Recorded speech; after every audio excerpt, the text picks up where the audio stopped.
Hello there. It's time for Most Things Kenobi.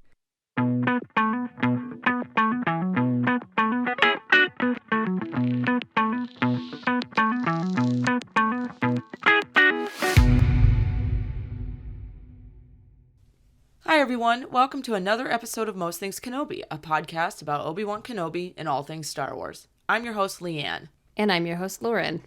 And this week, oh my, another top 5. This one's sad. Top 5 of pain. Top 5 of emotion. Top 5 of feelings. I got really sad making this list. Me actually. too. Me too. I actually hate this list because it's so good.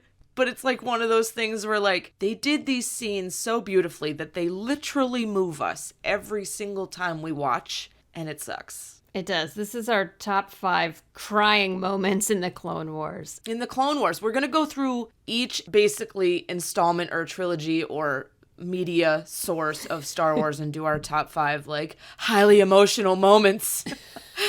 But we start with Clone Wars because that's what we love. Yeah, and it has so many. I'm guaranteeing we have the same list. I think we're going to be pretty close. I'm sure we have overlap. I'm sure we do.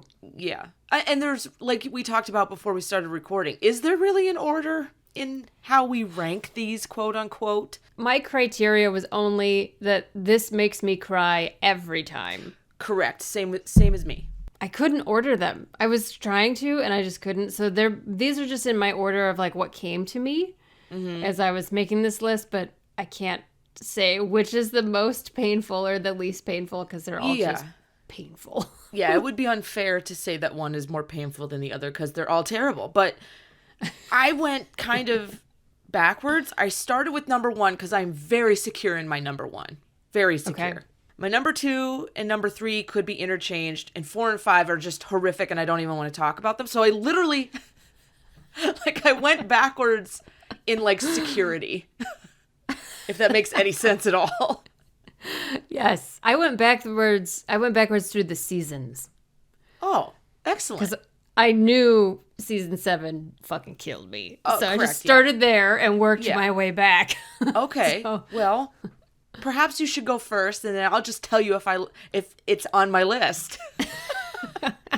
Because season 7's on my list. It's number 2. Seriously, it's like the whole fucking season. At least the last arc was just excruciating. Correct. The first thing I have on here is season 7 episode Shattered, and it's the Order 66 stuff between Rex and Ahsoka. Yes, terrible. But it's beautiful. Awful. Every time I say terrible, I mean beautiful in that it's painful. Okay? Yes. So terrible means perfectly done. Yes. Terrible to the emotional strife. Yes. Deeply painful and moving and beautiful and very all beautiful. The good with the bad. That sequence, because you hear like Ahsoka and Maul are hearing what's happening through the universe, and it's awful. And then she goes in to see Rex, and Rex drops his helmet, and he's shaking, and he turns her, and he's got tears in his eyes. He doesn't want to do it. It's like we all kind of wondered, after we saw the Clone Wars, knowing what happened with Order 66, like, what was going on? And they finally filled in the gaps with Season 7, especially this moment with these 2 brand new, quote-unquote, characters of Ahsoka and Rex that we've come to love so much. Right. And now we see what happened on their side of Order 66, and it's just heartbreaking. Yeah. Just Rex's reaction alone, and poor Ahsoka was confused at first and questioning them and like, what's, and he's like, I can't do it, or, the look in his eyes and the strain in his voice. It so well done. And he's trying to save her while he's while he's trying to kill her at the same time, because he's telling her to look up 5s, find 5s as he's pulling the trigger to shoot at her. Oh my god, it's so hard to watch that. I mean, up until this moment, we'll say we've only had glimpses of clones following the Order, right? Right.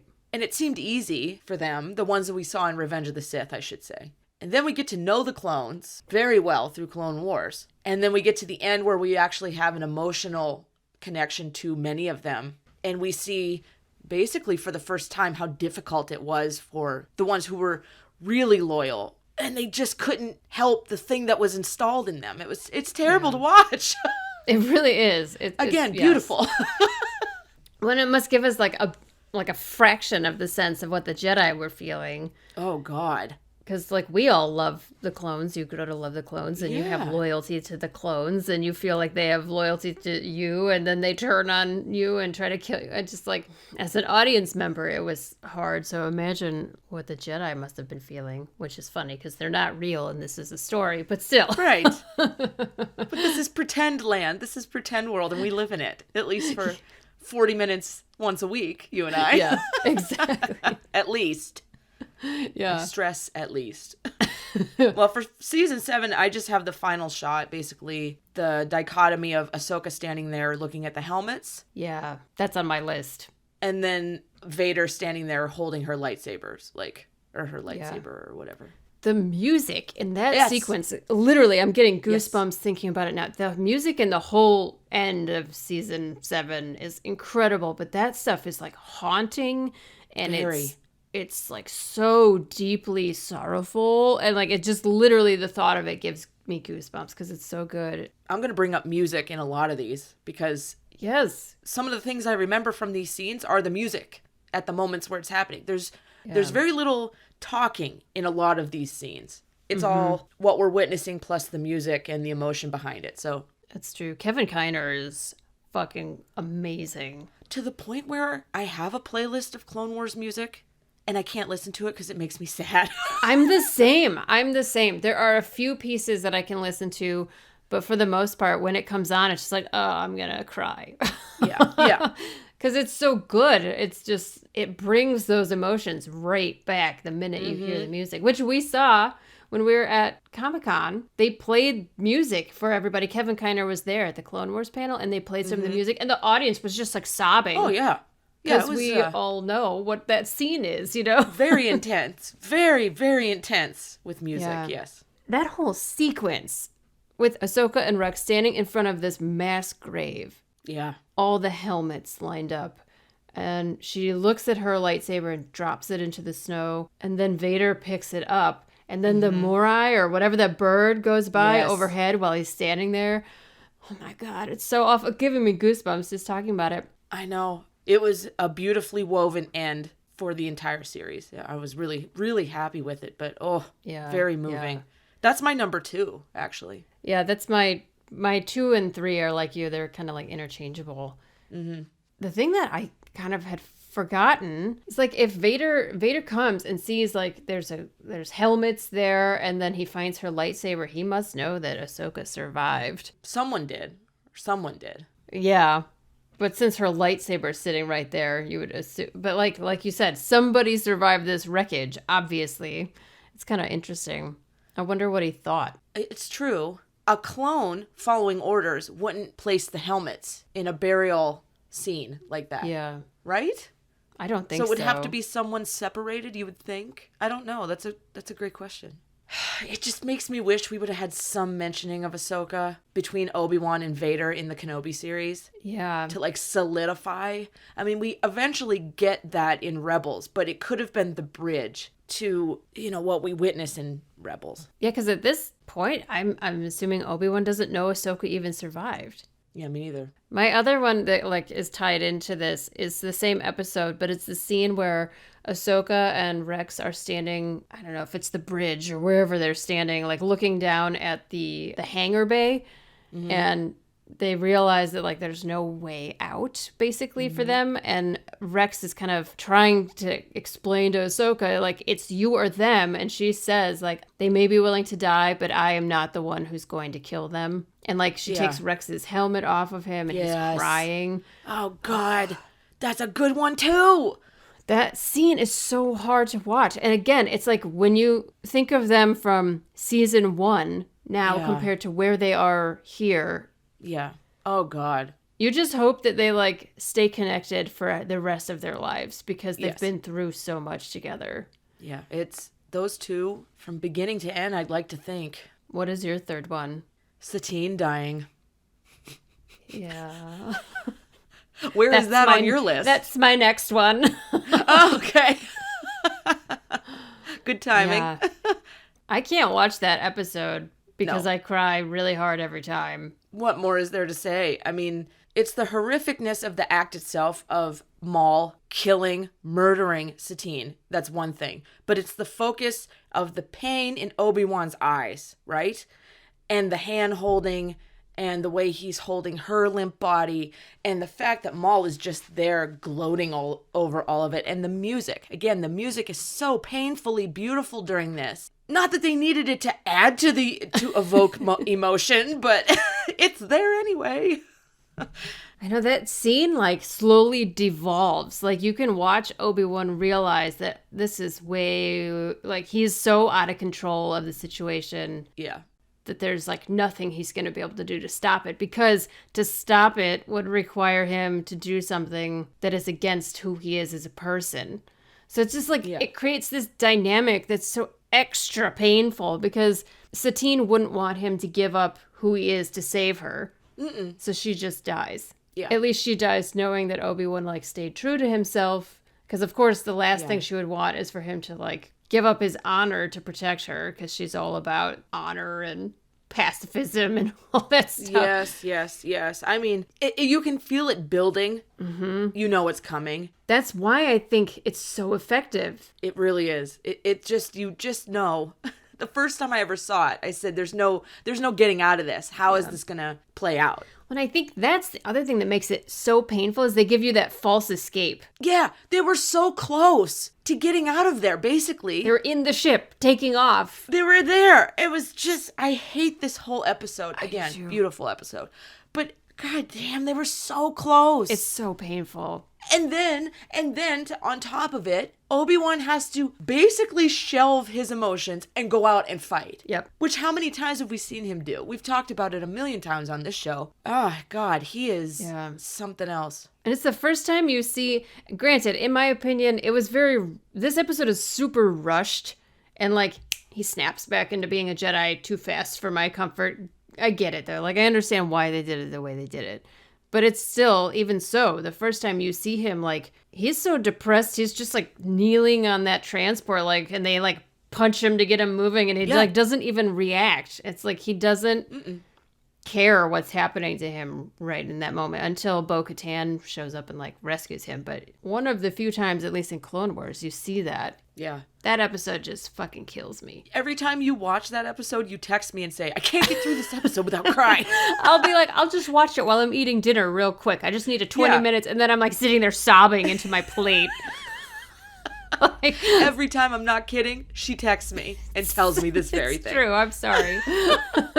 Why do we keep going back? Well, because it's a beautiful show with beautiful writing, beautiful storytelling, beautiful imagery, but damn. I like always kind of hope they're going to get away. Yeah, that's the other thing. Like, maybe they'll make it out this time. They never do.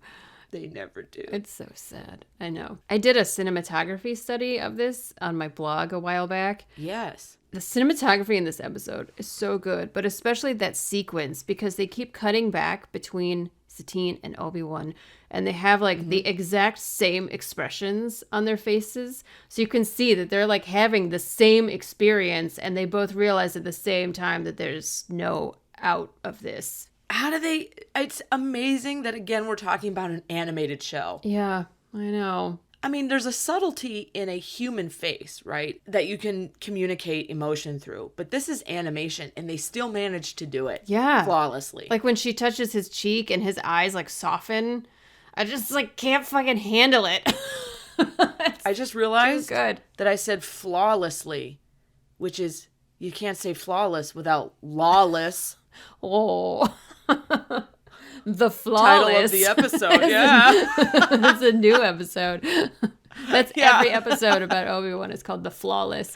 This is true. Yeah, and they made him so dashingly handsome the entire episode. The Mando armor. Yeah.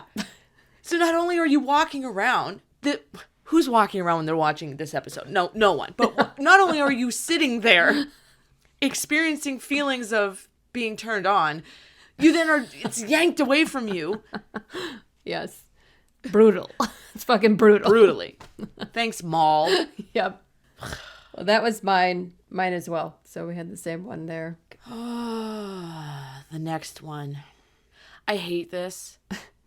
The Zillow Beast. That I don't even want to talk about it. I can't handle. I that kind of avoid stuff. that entire arc I do too. because it's so terrible. I hate animals in pain. I hate it. Same. Even animated ones. I'm getting like the puke, the dry heave feeling. Yeah. So I'm treading with caution, and if my mother's listening, you could probably just skip ahead 5 minutes. Yeah. But like, I can't watch that. I watched it one time, and I skipped through half of. So I like haven't even seen the entire thing. It's not worth. It's not. No.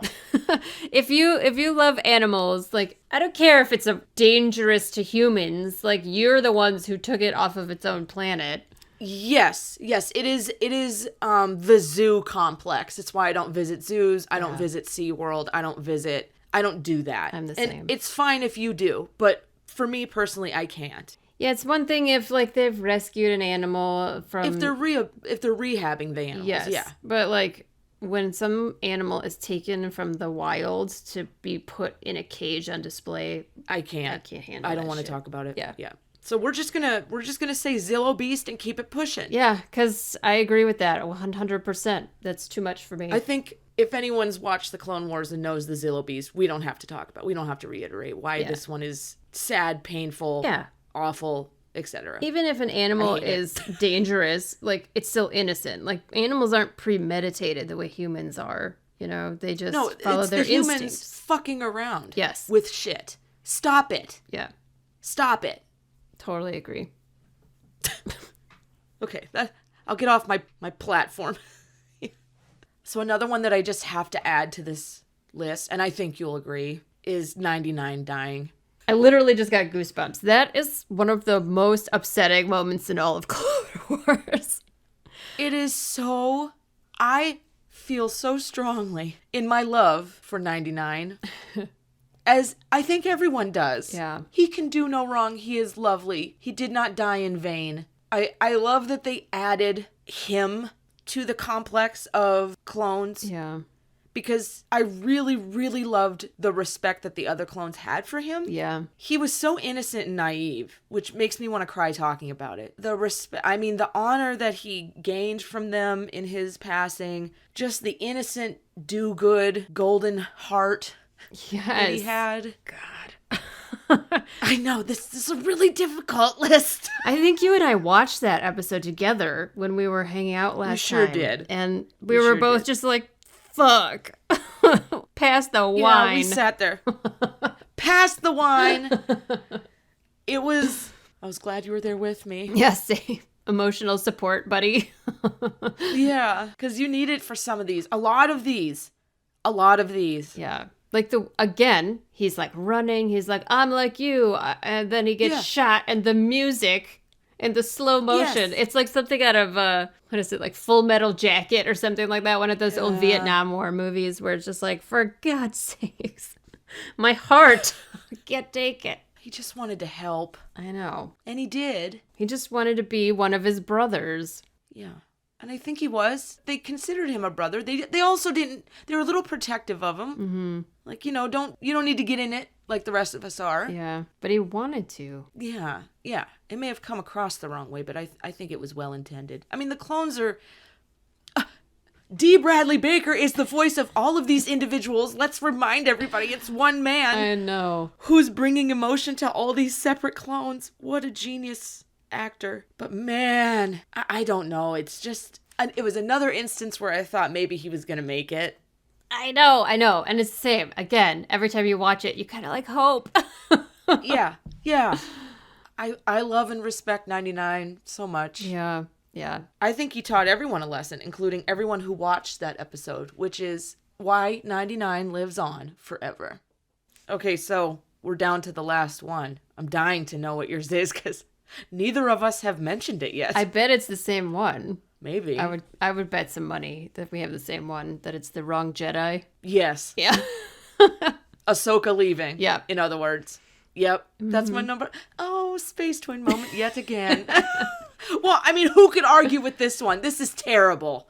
It is. Again, beautiful. I was doing dishes at my sink with my laptop propped up the first time I watched this. And wow. I had to like stand there with wet hands, just like crying uncontrollably. The first time I watched it, it was not what I expected. I really didn't. I don't know why I didn't think that was how the episode was going to end. Because now rewatching it, you see, like, how could she go back? Oh, there was no way. There's no way. That's the saddest part of all. Yeah. Ugh. And again, the music. Yeah, the music here is key because her and Anakin exchange a look that speaks volumes. Yeah. Right?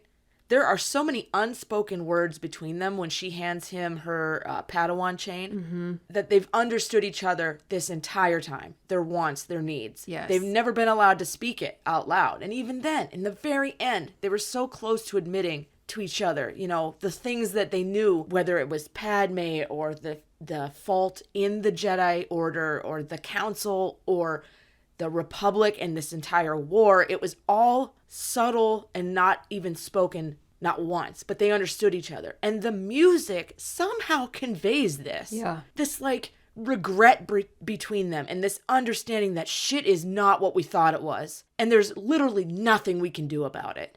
And it's such a mature moment for her to realize that she has to really figure this out on her own without anybody else's influence or trying to influence her thoughts or her behavior. That's really a growth moment. But of course, she's been forced into that as well. Like, absolutely. This whole experience, to think that they would even suspect her after everything she's done for the Order, all that she's sacrificed. Obviously, Anakin never doubted her. It even made her doubt herself. She's too good for the Jedi, honestly. She is. Yeah. And the moment where Anakin presents Barriss and and he thinks like, okay, everything's fixed. Yeah. I proved to them. And then he still loses her. Yeah. It's really terrible. Well, and she's like one of the only people anywhere who really understands Anakin. Like, I would say more so than Obi-Wan, maybe more so than Padme, because she sees a side of Anakin that he doesn't really show to anybody else when he kind of like treads that line of like, hey, that's kind of not Jedi behavior. So that's like doubly heartbreaking for Anakin to lose somebody who understands him, because he's one of those people who you can tell like kind of needs someone out there, someone external to like understand who he is and what he needs, and he just doesn't have that. No, and he takes it as a failure moment, probably, that he wasn't able to finish her training or see her through to her becoming, you know, a knight or a whatever the next, what is it? Master? Yeah. I always forget because Anakin never got there himself. I'm sorry.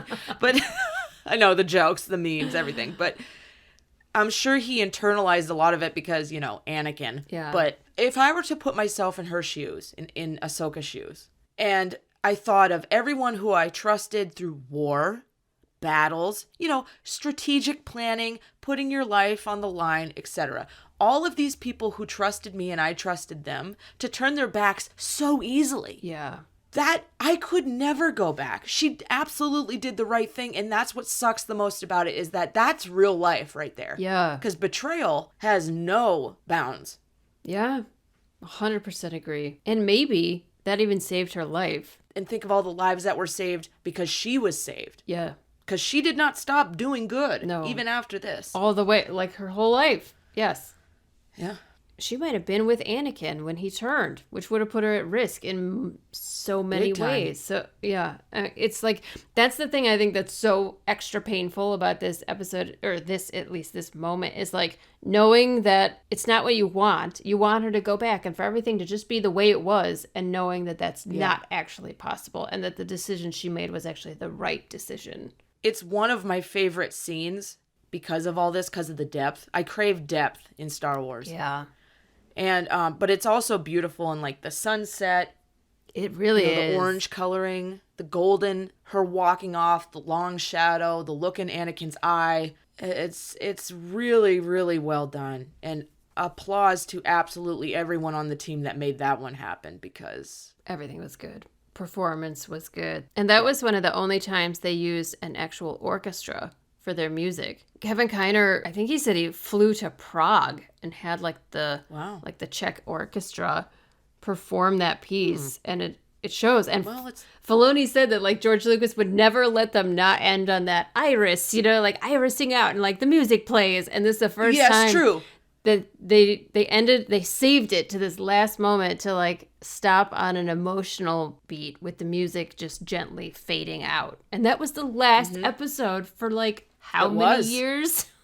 Right. Yeah, it was one of those moments when I first saw it, like you said, you stood at the sink, hands dripping. I sat on my couch and I just like paused it, like when the episode ended, and I just sat there in silence. Yeah. Like one of those overwhelming silent moments where you're just reviewing in your head, what the fuck did I just see? Right, and you think about it for days afterwards. Yes! You lay awake at night and think, God, she actually did it. Yeah. Poor Anakin.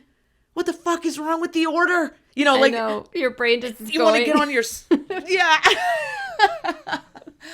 I'm glad they did it. I think it forwarded the story in ways that, I mean, obviously Ahsoka could not exist because she doesn't in Revenge of the Sith, right? Right. But they didn't just toss her character. They gave it meaning, and it still means something when they bring her back in live action now, or in Rebels, for instance. So yeah, it was tactfully done, and that's all I ever ask of anyone who's putting together something masterful. Yeah. Is tact. Well, and they were so smart to like use it as one more little push on Anakin, to push him a little more towards what happens in Revenge of the Sith. It's like everything's been very slowly building through 6 seasons of Clone Wars to push him further away from the Jedi and just like plant seeds of doubt. Not just Sidious doing it, but like the Order doing it on its own. Yeah. It was just perfection. God, Star Wars is fucking pain. It's just pain. It is pain. It's pain. Well, I'm depressed now.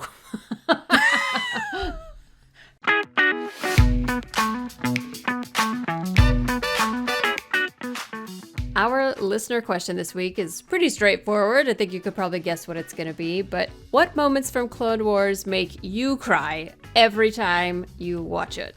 I'm sure you've got more than one. Oh, yeah. Next week's episode, we are going to have fun talking about droids. We're just going to have a free flow conversation about all of the droids, all of them. Yeah. Yes. And we need to lighten it up. We do. After this episode. So, droids. Beep-bop, beeper, beeper. In last week's episode, we chatted about how Leia Organa was like her birth parents. We ran a poll on Instagram asking if people thought she was more like Anakin or Padme, and we got a ton of responses. The majority of people said they felt she was more like Anakin, but a fair amount argued in favor of Padme. Here's some of the messages we received. Antigone Albright on Instagram said, Anakin, they both have the sass and take no shit. MTV80.Z said, Anakin, I feel she has his stubbornness, but also his passion. Ever Apple Goods said, she certainly has Anakin's fire, all of that passion and energy. Broadway Gymnast 16 said, Anakin in the original trilogy. She has his passion to help, but also his lack of patience. Padme in the sequel trilogy. She embraces Padme's leadership and motherly qualities. Lillian Dibble 2.0 said, Padme, she wasn't super impulsive and has natural leadership skills, a real girl boss. Piccola Romana said, more Anakin because she is brave and never stops if she wants to accomplish something. We always love hearing your detailed, passionate responses. Thank you so much, listeners. Thank you so much for joining us here on the Most Things Kenobi podcast. If you would like to support us, you can do so on Patreon. We appreciate it. And you can follow us on Tumblr, Twitter, and Instagram, and subscribe on your favorite podcast player. If you enjoy our podcast, go ahead and rate us on Spotify and Apple. We also appreciate that as well. And if you need just one place to find all of these, head on over to mostthingskenobi.com. So, until next time, my space twin, may the Force be with you. Always.